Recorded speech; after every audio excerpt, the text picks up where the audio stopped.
I'd like to welcome everyone to our press conference today. First, I'd like to recognize that we're on the unceded territory of the Tsleil-Waututh, the Musqueam, and the Squamish First Nations. Chief Jen Thomas messaged me this morning. She's unable to make it. There's been, of course, what happens in our communities, and the chief need to address a situation that's arisen. So today we call on the Prime Minister of this country, Justin Trudeau, to ensure that his direction to the Department of Fisheries and Oceans for a transition plan from open net pen fish farms be accomplished to safeguard wild salmon, which are dwindling across the province, and of course, very poor runs that we've experienced in the Fraser River. Today is, in my opinion, quite a historic day. We have First Nation leadership here, commercial fishing representative, sport fishing representatives. We have the Pacific Salmon Foundations. We have the University of British Columbia. We have NGOs. We have wilderness tourism operators. We stand here today as representatives of virtually all British Columbians. The men and women that you see joining me here today rely upon healthy and abundant wild salmon stocks, not just in coastal British Columbia, but throughout all of the watersheds. And so we urge the Prime Minister to ensure that the mandate that he has given two successive DFO ministers to transition from open net pen fish farms be accomplished. So we have a number of speakers here today. We're going to be calling up in order of First Nations. We're going to have our legal counsel, Sean, speak. We'll have industry and NGOs as well. But we have to realize that the Fraser River is on the verge of extinction on many runs. We've had two successive historic low returns, and then we had the Big Bar landslide, which stopped virtually all salmon from making it to the spawning grounds. The time for bold leadership is now, or we are going to lose the genetic diversity of the Fraser River. But first, I want to bring forward our First Nation leadership to come and share their support for the transitioning of open net pen fish farms from the ocean. In no particular order. Hereditary Chief Homiskinis, Don Svanvik, Numgis First Nation. Thank you, Bob, and thank you to the Tsleil-Waututh, Squamish, and Musqueam for allowing us to be in their territory to deal with this critically important issue. As has been stated already, and it's worth reiterating, the Prime Minister of Canada mandated that the open net pen farms be moved out of the ocean. So together, we're all standing up for wild salmon, we're speaking for wild salmon. Bob talks about the lowest predicted run in the history of the Fraser. That's a scary thing, and it's even scarier is it's not the smallest run that the Frasers had. A couple of years ago, there was only 290,000 sockeye that came back to the Fraser. And I've been a commercial fisherman, and that would be unheard of in my lifetime. We would never think that. Our river, the Nimkish River, was once the third or fourth largest sockeye producing river in the coast. We're fortunate if we get 40,000 back to it. It once sustained our whole nation and sustained many of our neighbors because we had protocols for sharing. One of the resilience of salmon, and they've demonstrated this over and over again. If we stop putting up barriers for them, they will survive, they will come back. And this is what we all need to do. We all need to participate in this. We need to remind the Prime Minister, we all need to do that this was his mandate. And the people in DFO need to follow that mandate. There hasn't been any work really even started to that mandate at this point. There's kind of this 11th hour, just before midnight stuff kind of running around, and these ideas that we can do some new science. And that all the science has been done. I come from the Badi Nations, the Mamalilkla, the Numgis, and the Kwikwasut and the Kakwapmis, who have done lots of science on this. We're First Nations who have an Aboriginal right to fish, has been supported in court several times. But the main thing is the benefit of wild salmon.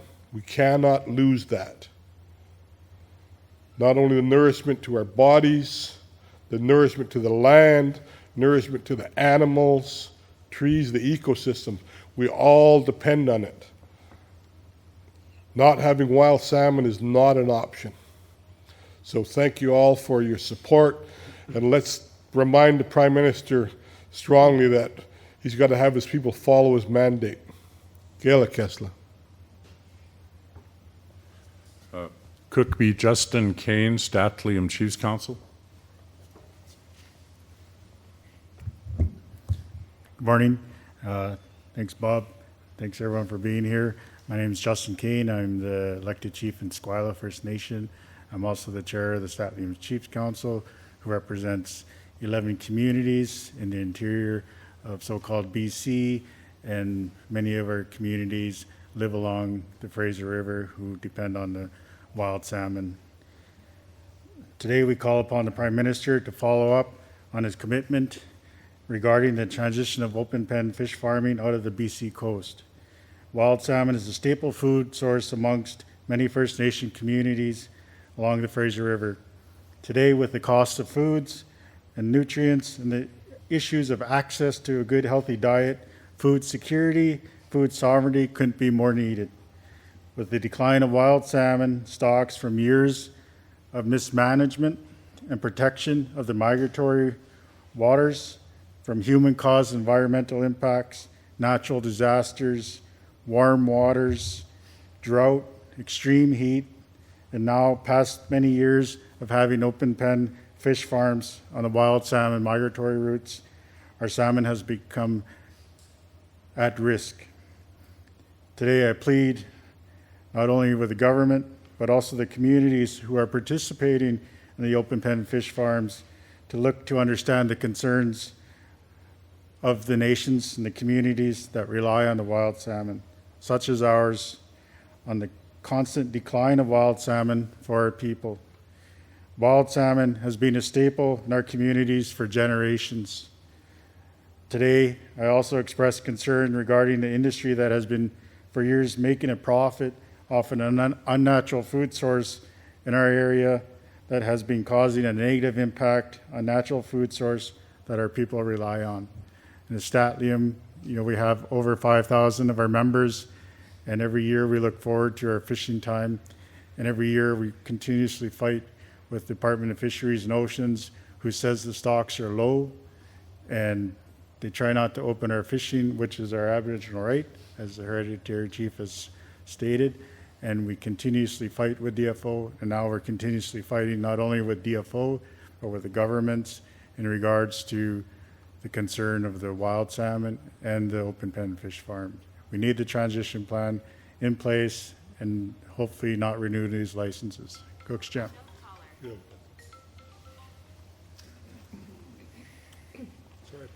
That was a very important, probably the Prime Minister phoning Pacific Salmon Foundation. I talked to him this morning. I'd like to introduce Chief Darren Blaney, Humalco First Nation.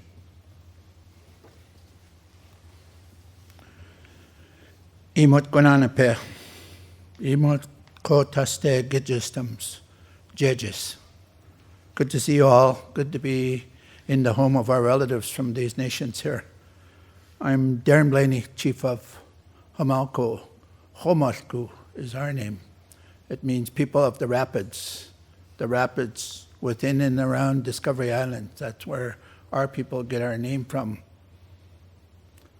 The issue that we have is that we are losing our salmon. When we lose our salmon, we lose our culture, we lose our teachings. All goes back to what the residential schools were trying to do to our people. Same thing. I think the The difficulty that the industry has is they have no social license, and also now they have no integrity.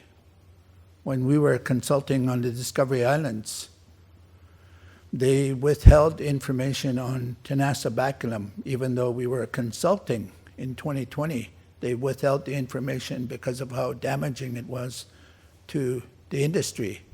But DFO went to the industry and told them about the impacts that the Tenacibaculum was having on wild salmon. But they never brought it to our table because they said, we didn't ask. I think there's a constitutional obligation. We have a right. We have a right to salmon. And it feels really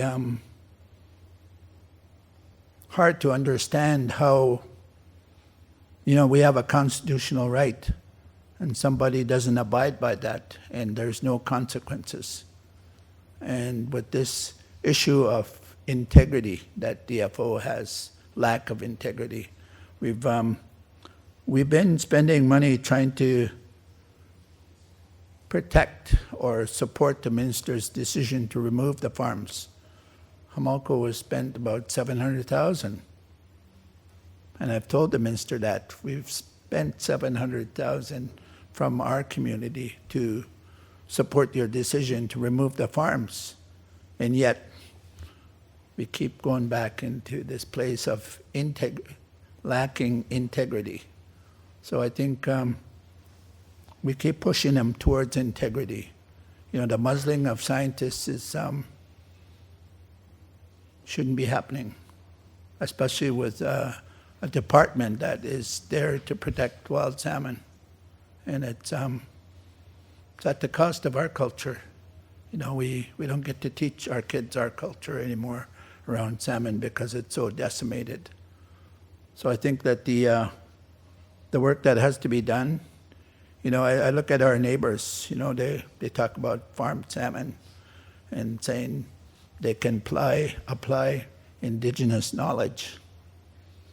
To me, I think indigenous knowledge takes about thousands and thousands of years, and somebody can say we have indigenous knowledge around farmed salmon with 30 years. That's a joke. Indigenous science, I think it's just industry. And it feels like these nations are puppets of the industry. And it's really hard to watch them. And I know they're not all impoverished. They're not impoverished. Some of them might be remote, isolated, but they're not all impoverished. If there's 8 nations that support it, you got 160 that say no. You can't be infringing the rights of First Nations along the coast and up the Fraser.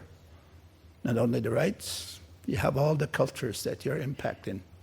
And I wear my Bear Tours jacket because Hamalco also does the Bear Tours. And we are looking for ways to look after our environment. We are looking for ways to be stewards of our environment. We're not all about making money. And that's what those 8 nations are doing, sacrificing their culture for the dollar. Thank you. I hope we all get them out of here. Thank you, Chief Blaney. Introducing President of the Stalo Tribal Council, Tyrone McNeil. Lausimasia, Kachiaislaktos, Stalo Tosa. Hi chap, Skom, CM, Sila, Ekusi, Haha, Tamak Loyal. As Bob mentioned, Tyrone McNeil, President Tribal Chief, Stalo Tribal Council, representing 8 Stalo villages here in the Fraser Valley. And I can't help but consider the significance of us standing together here today, and I'm not sure if those of you standing here or those of you who might be reviewing this later appreciate the significance of First Nations standing with recreational fishers and standing with commercial fishers hand in hand, arm in arm. I fished the Fraser for nearly 60 years now, and for the majority of that, we fought with the recreational fishers, we fought with the commercial fisheries over salmon, wild salmon. And I hope my comrades here from the recreational fishery and the commercial fishery take this the right way, when I'd love to be in a position where we're fighting over salmon again. Because right now, none of us are getting what we need. We don't have enough to fight over. And I can't help but wonder here, May in 2024, standing here, and I agree with Bob, we're a good representation of British Columbians. I know all British Columbians value wild salmon. A small handful of First Nations support the open net pen feedlots, but they tell us they don't consume those salmon because they're not healthy to eat. Standing here arm in arm with our colleagues, signaling to the Prime Minister and Department of Fisheries and Oceans that asking them, what legacy are you going to leave for all of us standing here today and for British Columbians and future generations? Is it going to be a legacy that you stand strong against foreign corporations, foreign interests? Or is it going to be a legacy where you kowtow to them, that you allow those foreign interests to continue damaging and harming wild salmon, the habitat, continue driving our salmon stocks towards extirpation and extinction? Those foreign interests don't have anything to lose, but they've got everything to gain. We as First Nations and British Columbians have everything to lose. We all rely on these salmon so much. So we stand here on one hand demanding, on the other hand begging and imploring those decision makers in Ottawa right now to make the right decision. Stand up for British Columbia and stand up for wild salmon.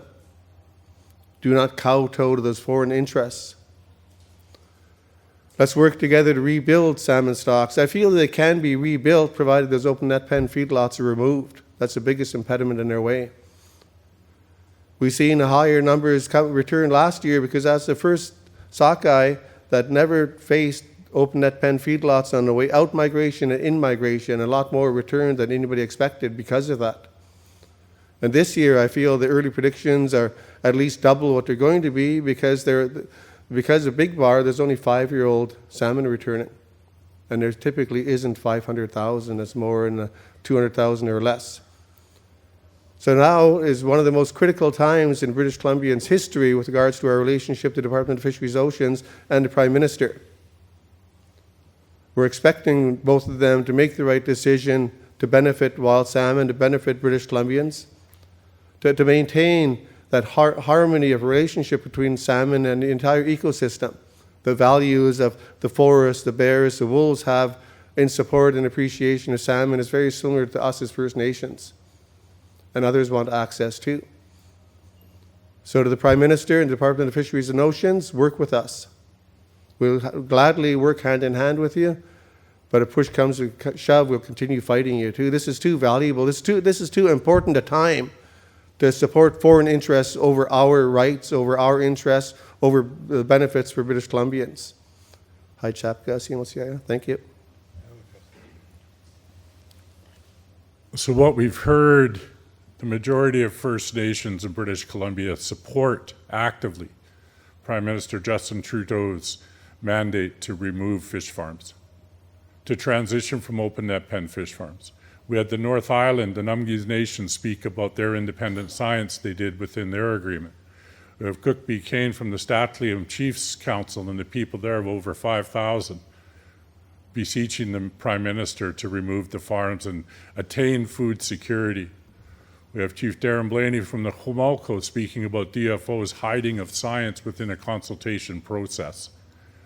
And we have Tyrone speaking about the extirpation, the hollowing of an Aboriginal right.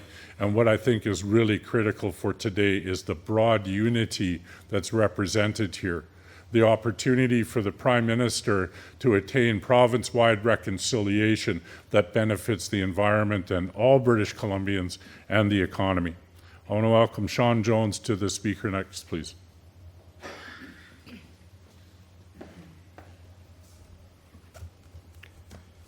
Thank you, Bob.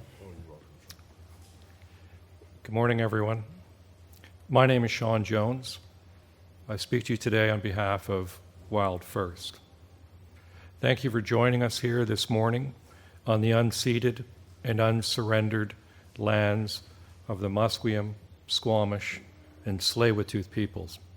People that have, since time immemorial, sustain their way of life, sustain themselves and their children on the abundance of wild Pacific salmon.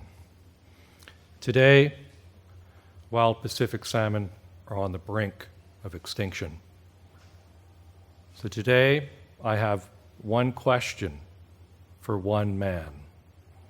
Prime Minister Trudeau, will you keep your promise? In 2019, you promised and mandated your minister to remove open net pen feedlots from coastal British Columbia. It was a promise that was based on common sense. We know that industrial scale agriculture spreads disease. Swine flu, bird flu, mad cow disease. We don't put pens with millions of cattle on the routes of endangered caribou. We don't put poultry farms in avian sanctuaries. We should absolutely not have pens of millions of Atlantic salmon on the migratory routes of endangered Pacific salmon. This is common sense.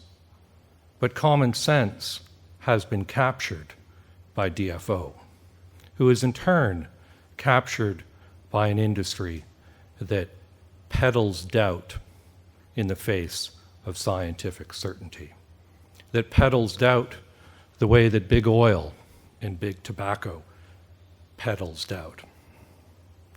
They peddle doubt so they can depend on predatory delay, delaying the inevitable and necessary changes for environmental protection so that they can continue to profit from the ecological harm they cause. The open net pen industry is based on an outdated 1970s idea that you can put fish in open net pens without any biosecurity to protect industrial scale agriculture and the diseases they cause, to have no protection is necessary to the wild habitat that they inhabit. We know that that idea is outdated and no longer true. So do they. So they plead for more time to implement greenwashing designed to protect the industry rather than protect wild Pacific salmon. So, Mr. Trudeau, will you tell the industry that it's out of time? Or will you fall victim to DFO, as two of your previous ministers have? We understand what you're up against. In 2012, Mr. Justice Cohen said that DFO should not have the mandate to both promote and police this industry. In 2015, Mr. Justice Rainey of the Federal Court found that DFO had unlawfully subdelegated authority to the industry to stock their farms, had ignored the precautionary principle. In 2018, both the Auditor General's Office and the Chief Scientist for Canada found that the DFO could not evaluate science objectively. 2019, Madam Justice Strickland of the Federal Court found that DFO had ignored the mandate to protect and conserve fish, had ignored the precautionary principle, had failed to consult the Numgis First Nation, and in a mind-boggling finding, had failed to consider the health of wild fish. In 2023, the Standing Committee on Fisheries and Oceans asked for 13 different audits, inquiries, and investigation into the way that this industry is regulated, including an investigation into the influence that DFO managers have over scientists and if that influence is ethical.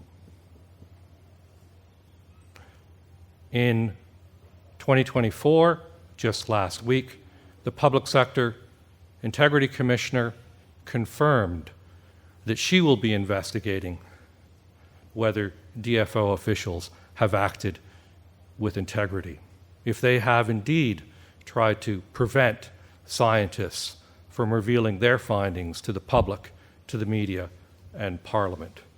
So, Mr. Trudeau, will you be ending this litany of misfeasance from DFO, or will we be adding your name to it? We're waiting for an answer, Mr. Trudeau. What is stronger? A filthy foreign industry that peddles doubt in the face of scientific certainty and peddles delay in the need of urgent action? We're waiting for an answer.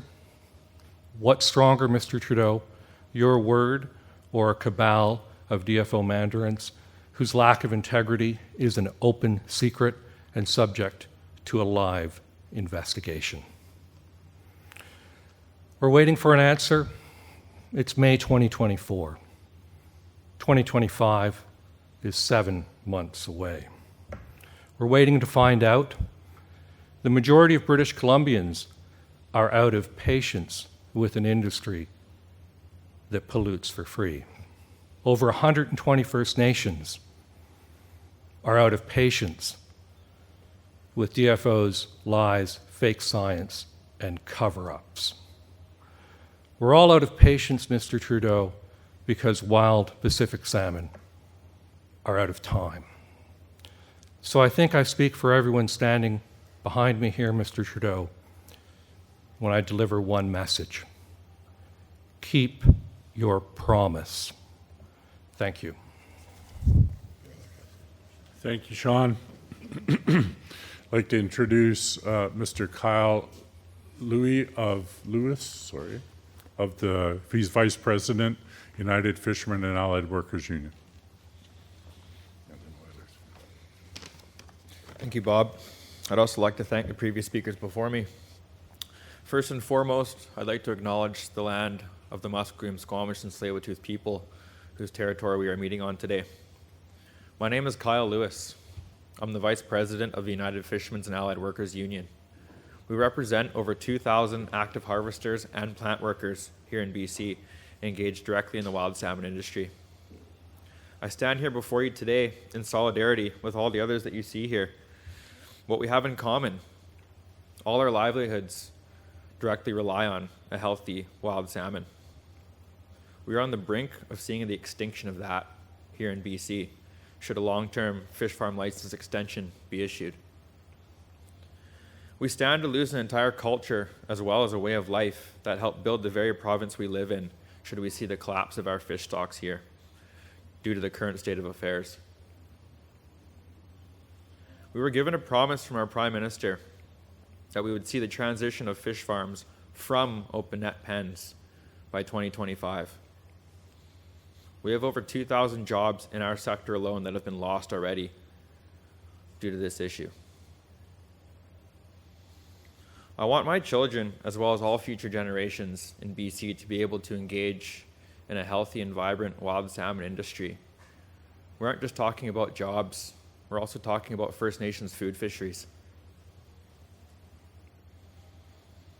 The only way to ensure that is if the Prime Minister follows through with his promise.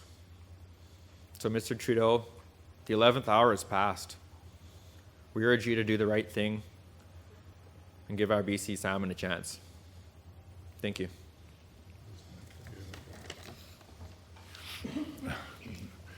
Thank you, Kyle, reminding us that coastal British Columbia includes commercial fishermen, that it is the backbone of British Columbia and has been for generations. I'd like to call forward representatives from the Pacific Salmon Foundation, beginning with President Mike Minier. Thank you, Chief Bob, and thank you for also acknowledging the land we're gathered on here today. I too want to acknowledge the Musqueam, Squamish, and Tsleil-Waututh for letting us be here today. I'm Mike Minier. I'm President and CEO of the Pacific Salmon Foundation. And I'm with my colleague here, Dr. Andrew Bateman and Dr. Gideon Mordecai, who are going to talk a bit more about the important science work that we've been doing independently for the last 10 years. Our sole mission at the Pacific Salmon Foundation is to work with folks like those standing here today and all British Columbians to ensure that our wild Pacific salmon have a strong and sustainable future. That's our sole mission. And we've been doing that now for 40 years here in British Columbia as a nonprofit organization. And we have engaged tens of thousands of people all across British Columbia, Indigenous people, non-Indigenous people who are out fixing streams, running hatcheries, doing education programs with our youth, all around sustaining wild Pacific salmon.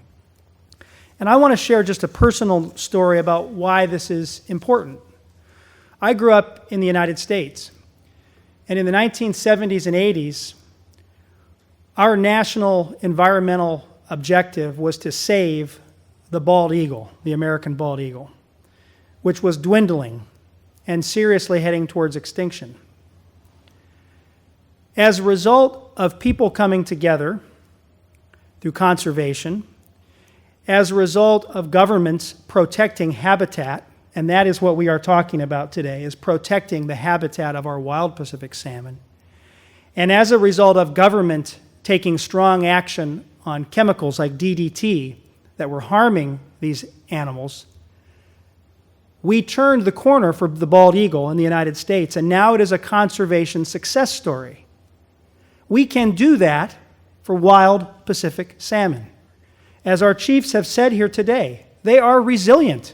They've been thriving, surviving, and adapting for millions of years. This is something that we can do something about, open net pens. They are a source of pathogens and disease. Our science has shown this. Independent science has shown this over the last 10 years. And it's why we took the position in 2018 that open net pens were not a sustainable form of aquaculture for wild salmon. And it's why in 2019 we were delighted and publicly praised, and have praised since then, the government and the Prime Minister's decision to move from open net pen to closed containment. This is one of the things that we can do something about for wild Pacific salmon, and they will turn around, and they will thrive, and they will survive, and indeed many of our populations are surviving and doing well. It is not a hopeless case. But it is important for us and for me on behalf of the Pacific Salmon Foundation to speak directly to the Prime Minister, as well as Sean did so eloquently, and say to the Prime Minister and to our government, you have made a commitment, and British Columbians are expecting you to follow through on that commitment. And I will close by saying that the Pacific Salmon Foundation knows that we are standing on solid ground. We regularly do public polling of British Columbians to ask them how they feel about wild Pacific salmon. 86% of British Columbians rank wild Pacific salmon and their status as their #1 environmental priority.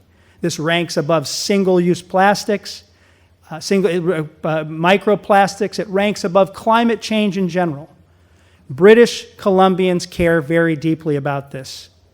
It is in our lifeblood, and it is part of who we are as British Columbians, and I'm certainly proud to be a British Columbian, a Canadian, as well as a dual citizen who saw that turnaround for the bald eagle and stands here confident that if we come together and if the Prime Minister and the government follows through on their commitment, we will have strong, healthy, wild, abundant salmon for many, many generations to come. I want to now introduce Dr. Andrew Bateman, who's the director of our Salmon Health Program at Pacific Salmon Foundation, as well as then Dr. Gideon Mordecai, who has worked with Dr. Bateman. These are the two individuals that have led the science, working with the Broughton Nations and others on the science that led us to the conclusion that this is just an unnecessary risk for our wild Pacific salmon. So Dr. Bateman and Dr. Mordecai.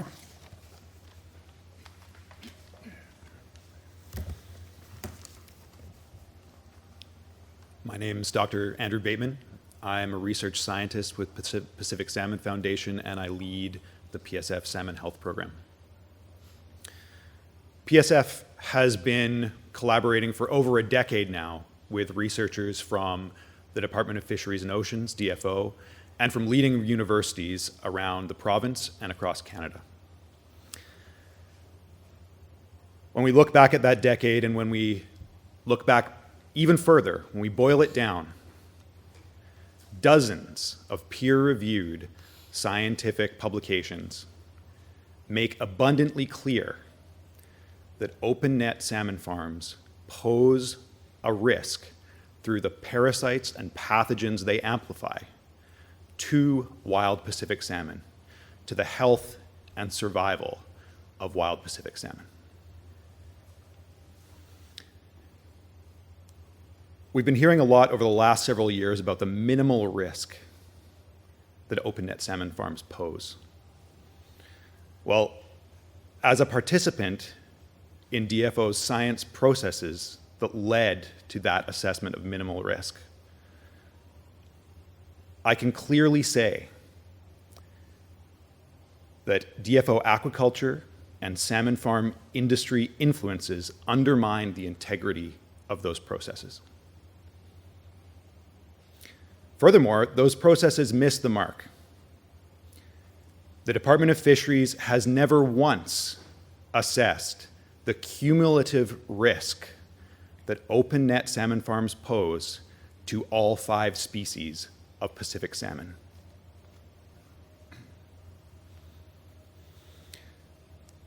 In PSF's view,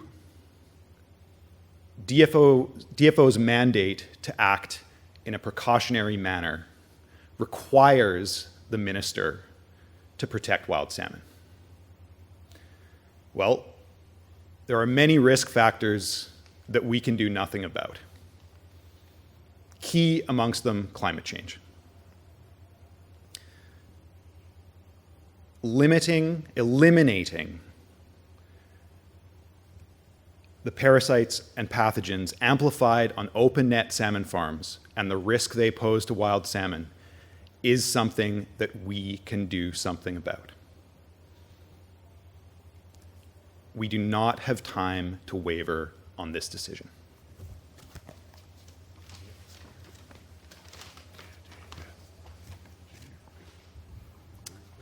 Thanks, Andrew. My name's Gideon Mordecai. I'm a research associate at UBC. I'm here today to speak on behalf of the scientific process and evidence. I'm part of a team of academic, government, and NGO scientists who have published many peer-reviewed papers detailing the disease risks salmon farms pose to wild salmon. However, these results are often not included in the official DFO science advice, and there's a worrying pattern of DFO not following scientific process. Data implicating the industry gets pushed aside. The key documents used by DFO to assess the status of pathogens are not made public. Draft versions we have seen ignore the peer-reviewed evidence. When DFO say that a bacterial pathogen isn't a risk to wild fish, or that a viral pathogen, which is originally from Norway, is not a disease, in spite of the clear published evidence, which finds the opposite, they're failing to meet the expected scientific standard. In January last year, DFO released a science response report, which concluded the opposite of most published science. Their report found that the presence of sea lice on wild salmon is not significantly associated with lice from nearby farms. Independent scientists pointed out technical flaws in their report, and when DFO failed to share the data they used to come to their conclusions, they're not meeting the open data requirements of modern science. We recently published a peer-reviewed perspective detailing how the scientific review process at DFO fails to meet international standards. This included a detailed review of how the CSAS process, which Andrew mentioned, is tightly controlled by DFO managers, and it can fail to be impartial and evidence-based. These are not isolated events, they're structural and locked into the interdependent way in which the department approaches science advice and policy. I speak to you today to try and ensure that the science detailing the risk is heard. Time and time again, independent peer-reviewed studies implicate fish farms as posing a risk, yet this key evidence isn't communicated to the decision makers. This omission undermines trust in DFO and most importantly, endangers the health of wild salmon populations. Thank you. Within the current transition planning process, Homalco First Nation, the First Nation Wild Salmon Alliance, Pacific Salmon Foundation, University of British Columbia have all requested science data from DFO.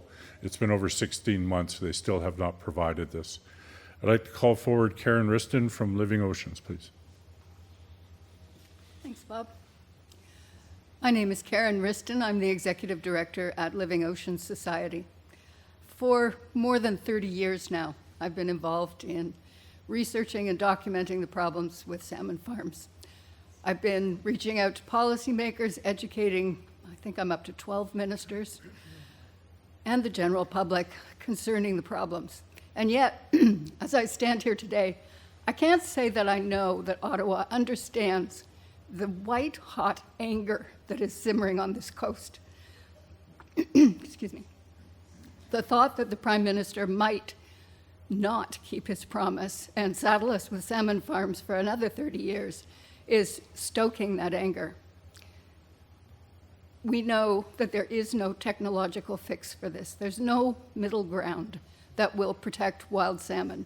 All of the technology that salmon farmers talk about investing in all relies on open net pens to grow the fish to market size. So there's no Band-Aid that can be put on this. There's no quick solution. There's only removing the farms from the water.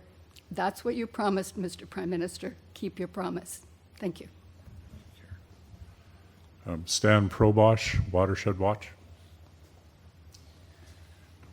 Hi, folks. Thanks for coming, and yes, thanks to Wild First and Bob for organizing. My name is Stan Probosh. I'm the Science and Policy Analyst for Watershed Watch. And our society has been advocating for the removal of open net salmon farms for 25 years. And that advocacy is based in a large body of science. And that's independent science that indicates open net salmon farms simply amplify parasites, viruses, and bacteria and can spread them to wild salmon that are migrating by. And in some situations, it's been shown that they can drive their populations toward extinction. So why isn't anything happening? I think the problem, after reading thousands of pages of federal documents accessed through ATIPs, is that we have a captured agency. We have some rotten apples within DFO, particularly in the aquaculture management division. And they're driving this transition. They're coming up with a plan, which is essentially a greenwash plan to maintain the status quo of this industry. So we need leadership.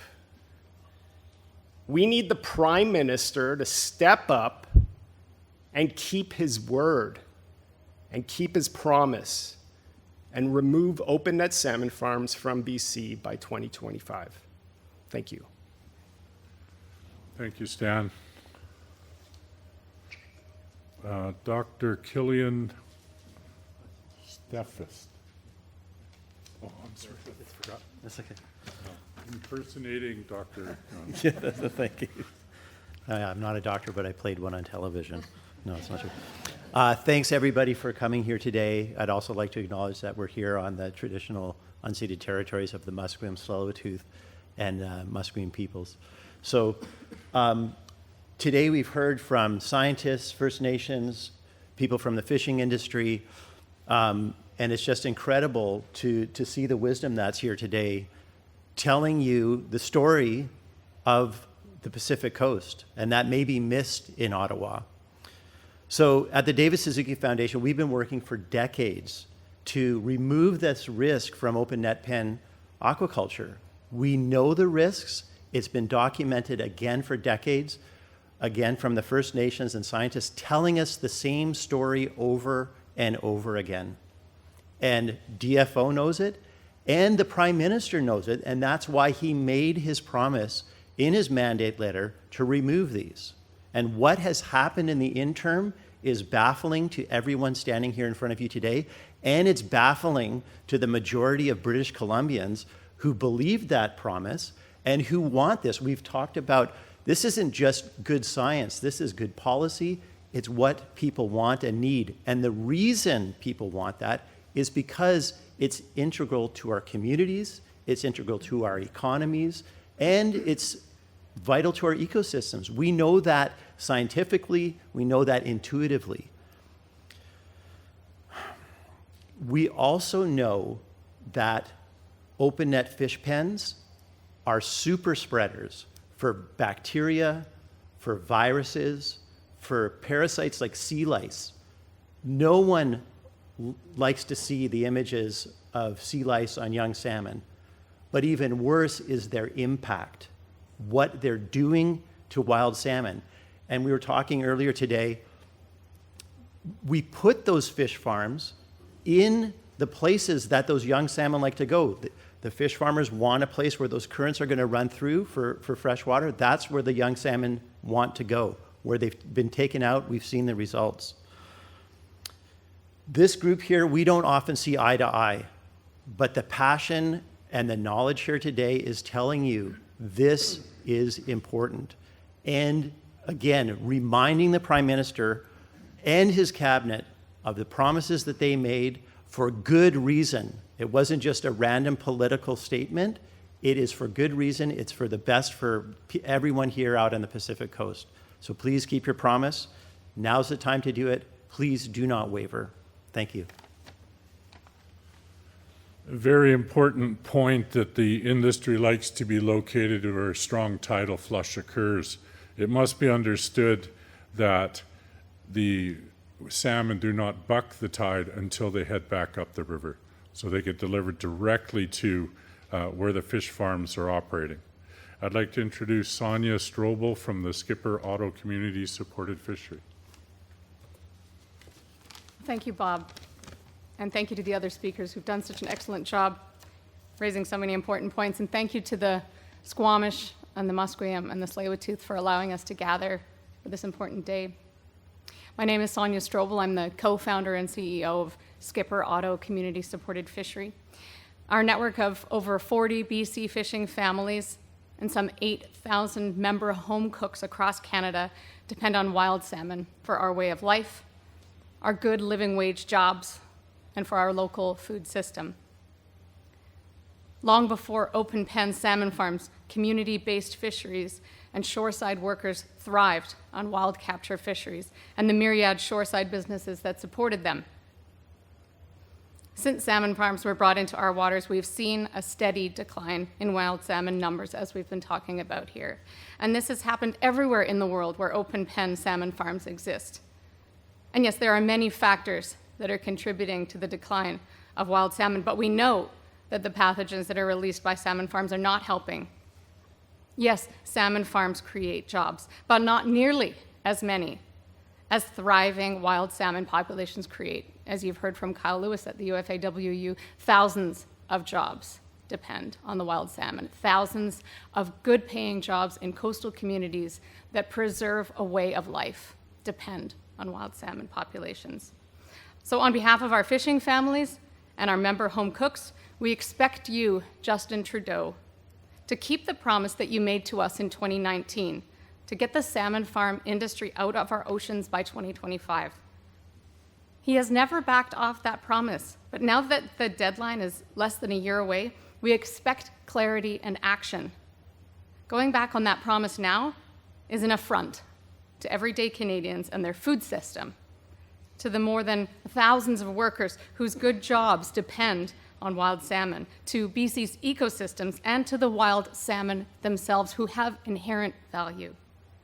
So please, I ask you, if you're here today and anyone who's listening to this, to sign our House of Commons petition that was published this morning, asking the Minister of Fisheries and Oceans and the Canadian Coast Guard, Diane Laboutier, to keep her government's promise to end open pen salmon farming by 2025. Thank you.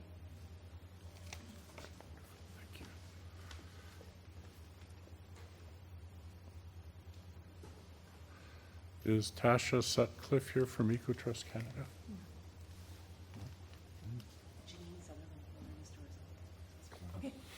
Thank you. Yeah, no worries. There's been edits to the list. Yeah, okay. My name's Janine Sutherland. I'm the Executive Director with the Wilderness Tourism Association. It's an honor to stand in solidarity with these folks today to be a voice for wild salmon. I'm here to tell you about the wild salmon economy and the many hardworking Canadians whose livelihoods depend upon healthy, intact ecosystems. Tourism is a key segment of the wild salmon economy, and tourism businesses mean serious business. Let me tell you about some numbers that were just released by BC Stats. In 2022, tourism provided nearly 155,000 jobs. Tourism is now BC's biggest contributor to GDP in our province. The figure is 7.2 billion. We have surpassed mining and forestry and agriculture. And most BC tourism businesses are Canadian-owned businesses. Our tourism industry is built upon the supernatural British Columbia brand. We market our tourism assets to the world. And the most valued Canadian tourism asset is our wilderness. Wild salmon, as a keystone species, is essential to the health of our forests and our seas. If salmon stocks were to be wiped out, so too would BC's wilderness and wildlife as we know it. You see these gorgeous forests up here in North Vancouver? Without salmon, those forests would perish. Wild salmon already face so much adversity due to the impacts of climate change. However, we have the power to remove a major threat by investing in the transition to responsible aquaculture. I urge the Canadian government to follow through on their promise. It is simply common sense. It's certainly worth noting there is no tourism to go visit fish farms.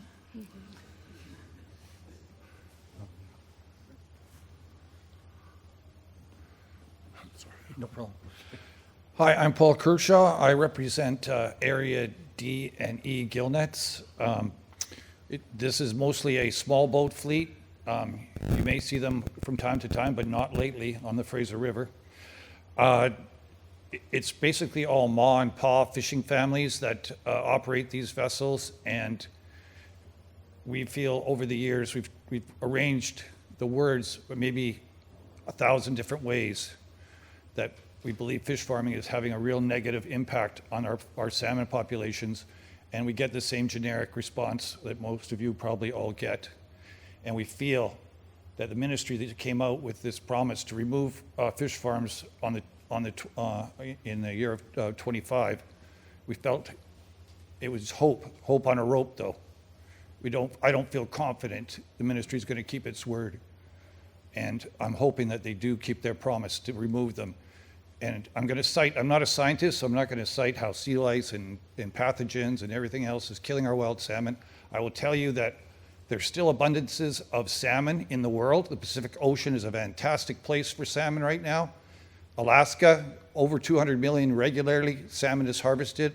Even Russia is out fishing Alaska in the 200 million category. Japan, of all places, gets anywhere from 10 to 30 million salmon, more than Canada. Canada used to be a leader in salmon production before the farms came in. We now fish in Port Alberni.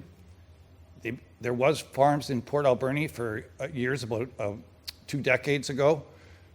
They removed them, the fish came back.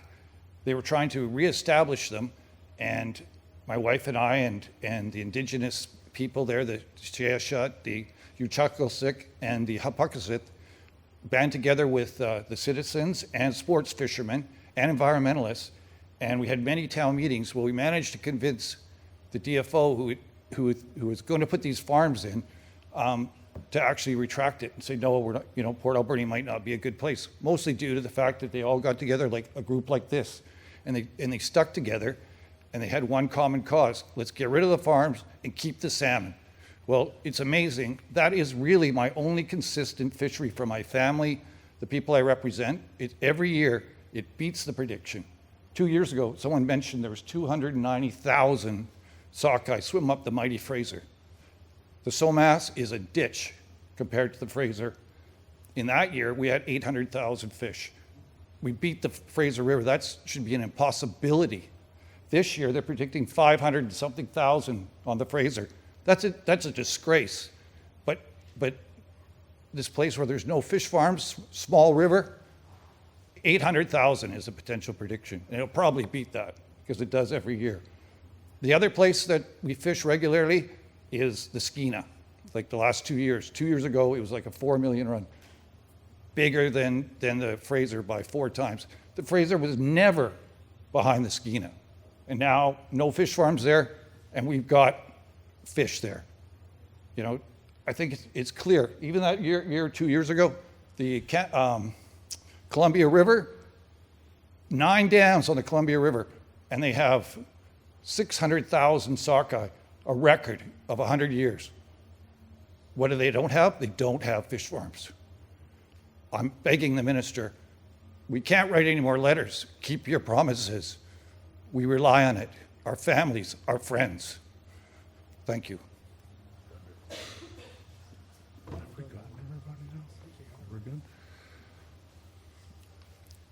The Prime Minister of this country, Justin Trudeau, in his mandate letters called for a responsible transition plan. It is not unreasonable to think that that would include the primary role of DFO to look after the environment and wild salmon.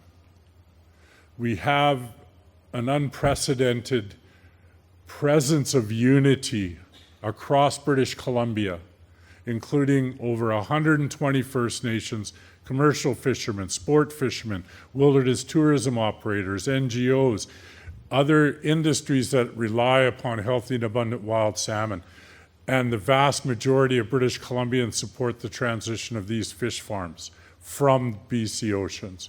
Prime Minister Trudeau, we implore you to keep your promise to ensure DFO looks after its primary responsibility, not the bank accounts of multinational corporations that are infesting our waters and killing a way of life for First Nations and British Columbians.